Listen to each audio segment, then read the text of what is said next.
Aaron Rodgers' predecessor, Brett Favre, he's not buying it. He says there's no way the Packers aren't going to let him go, and that, Aaron's just kind of emotional. It's disappointment. All that kind of stuff is talking. Should we care what Brett Favre has to say on the subject? Not really. Not really.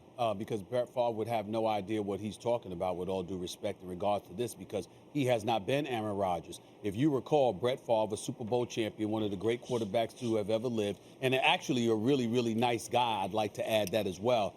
Brett Favre never received the treatment that Aaron Rodgers has received. Brett Favre was playing with Reggie White and those boys. Brett Favre once had Sterling Sharp as his receiver. And by the way, for those out there who forget who Sterling Sharp was, excuse me, Randy Moss is the second greatest receiver of all time. Jerry Rice is obviously number one. We put people like Terrell Owens up in there and what have you.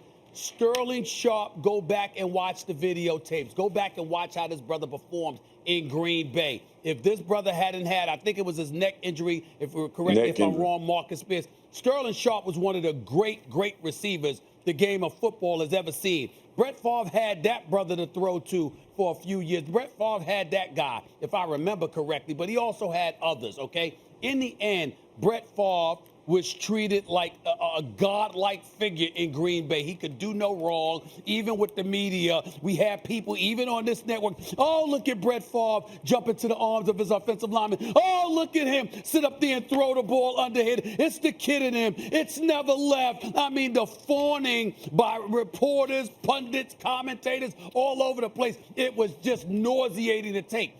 That kind of stuff, that kind of treatment that Brett Favre received is completely the antithesis of what Aaron Rodgers has had to endure. Aaron Rodgers has been underappreciated. Aaron Rodgers has not received the respect and the deference from the Green Bay Packers organization that he deserves. And as a result, that is why Brett Favre, I say respectfully, in this particular situation, he wouldn't know what he's talking about, because the level of frustration that Aaron Rodgers has had to endure playing and working for and starring for this organization, holding it on his shoulders, literally and figuratively. Brett Favre never had to deal with that level of disrespect. So he is right about the emotional aspect of Aaron Rodgers, but in terms of how palpable it can end up being, how significant it can end up being, I don't think that Brett Favre is really measuring this to the degree that it deserves. Aaron Rodgers ain't just frustrated in the moment.